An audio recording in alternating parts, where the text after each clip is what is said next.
Pernah kepikiran nggak soal sistem daur ulang paling keren di planet kita?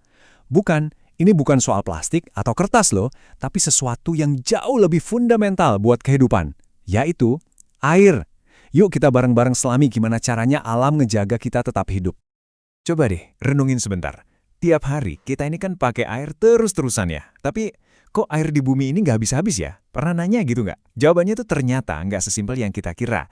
Dan ini jadi kunci eksistensi kita semua. Skalanya itu gila-gilaan loh.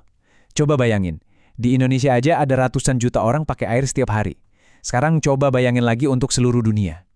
Kalau dipikir-pikir secara logika, harusnya udah kering kerontang dong planet ini.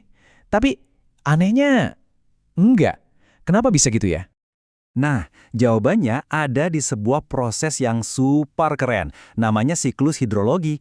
Biar gampang, bayangin aja ini tuh kayak sistem peredaran darahnya bumi. Sama kayak darah di tubuh kita yang ngalir terus biar kita hidup, air juga gitu. Dia terus bergerak, ngasih kehidupan ke setiap jengkal planet ini. Oke, sekarang kita bedah ya proses keren ini. Semuanya itu dimulai dari 3 langkah dasar yang sebenarnya simpel banget tapi elegan. Yuk kita lihat satu-satu. Jadi, mesinnya semua ini tuh cuma satu, matahari. Panas matahari, ini manasin air di laut, danau, sungai, sampai airnya berubah jadi uap. Nah, uap air yang nggak kelihatan ini pelan-pelan naik ke atas. Inilah langkah pertama dari perjalanannya yang luar biasa. Nah, pas uap air ini naik makin tinggi, dia ketemu sama udara yang lebih dingin. Disinilah sihirnya terjadi. Uap tadi berubah lagi jadi jutaan, bahkan miliaran titik-titik air yang super kecil. Kalau mereka ngumpul bareng, jadilah awan yang sering kita lihat. Akhirnya, giliran gravitasi yang beraksi. Ketika awan-awan itu udah keberatan nampung air, dia nggak kuat lagi. Akhirnya, muatannya dilepas lagi ke bumi. Bisa dalam bentuk hujan, salju, atau bahkan es. Dan lengkaplah sudah siklus vital ini. Jadi, intinya gitu aja. Air naik, jadi awan, terus turun lagi. Simple kan? 3 langkah ini terus berulang, kayak tarian abadi yang jadi detak jantungnya planet kita. Tapi ceritanya nggak sesimpel itu juga. Ternyata nggak semua tetesan air itu ngambil rute yang sama. Ada 3 jalur utama yang bisa mereka lewati. Yuk kita cek satu persatu.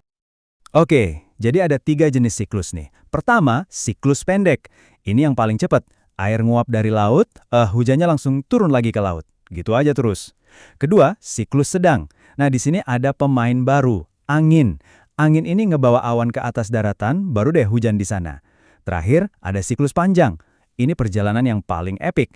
Airnya bisa beku jadi es atau salju di gletser dan tersimpan di sana, kadang bisa ribuan tahun, sebelum akhirnya cair dan balik lagi ke siklus. Dan ternyata, sistem ini lebih kompleks lagi loh. Tanaman misalnya, mereka juga bernafas dan melepaskan uap air. Terus, air hujan itu nggak cuma ngalir di permukaan aja, tapi juga meresap ke dalam tanah buat ngisi ulang tabungan air tanah kita. Setiap proses kecil ini punya peran yang penting banget dalam sistem global yang super rumit ini. Nah, sekarang kita masuk ke bagian yang paling krusial. Di mana posisi kita, manusia, dalam semua ini? Yuk kita lihat di mana jejak tangan kita ikut campur dalam siklus purba ini. Bayangin deh, selama jutaan tahun siklus ini berjalan dengan seimbang, sempurna. Tapi dalam sekejap mata, kalau kita lihat dari skala waktu geologis ya, aktivitas manusia mulai merusak keseimbangan yang rapuh ini. Ritme alaminya jadi terganggu. Salah satu biang keladi terbesarnya ya efek rumah kaca. Pas kita ngebuang makin banyak gas rumah kaca ke atmosfer, kita ini sebenarnya lagi nyalain kompor buat planet ini. Suhunya jadi makin panas. Artinya, penguapan makin banyak, uap air di udara juga makin banyak. Hasilnya, cuaca jadi makin ekstrim dan nggak bisa ditebak di mana-mana. Dan dampaknya udah kita rasain semua. Di satu tempat kekeringan parah, di tempat lain malah banjir bandang. Polusi industri bikin ada hujan asam yang rusak hutan, sampah dan limbah kita nyemarin sungai, padahal sungai itu sumber air minum kita. Bahkan kota-kota yang penuh beton dan aspal ini menghalangin air hujan buat meresap ke tanah, yang ujung-ujungnya bikin krisis air makin parah. Jadi, terus gimana? Apa inti dari semua ini? Apa pelajaran paling penting yang bisa kita petik dari perjalanan air yang luar biasa ini? Coba dibayangin ini. Air yang kita minum hari ini bisa jadi air yang sama yang pernah diminum dinosaurus jutaan tahun lalu. Keren kan? Itu karena planet kita ini sistemnya tertutup.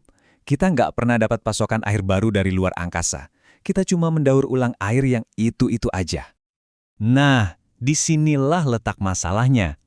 Walaupun jumlah total air di bumi ini konstan, jumlah air yang bersih dan bisa kita pakai itu ceritanya beda lagi. Bagian super kecil yang menopang seluruh kehidupan di darat ini jumlahnya terbatas banget dan sekarang posisinya makin terancam. Coba lihat angka ini deh. 97,5% air di bumi itu air asin di laut. Nggak bisa kita minum kan? Dari sisa 2,5%-nya, sebagian besar itu beku jadi es di kutub.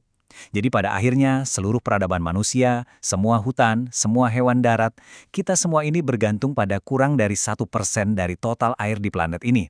Sedikit banget ya. Jadi, mari kita tutup dengan pemikiran ini. Siklus air memang ngejamin planet kita nggak akan kehabisan air.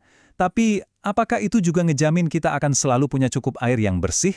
Nah, jawaban untuk pertanyaan itu bukan lagi ditentukan oleh alam, tapi oleh kita, oleh tindakan kita semua. Pilihannya ada di tangan kita.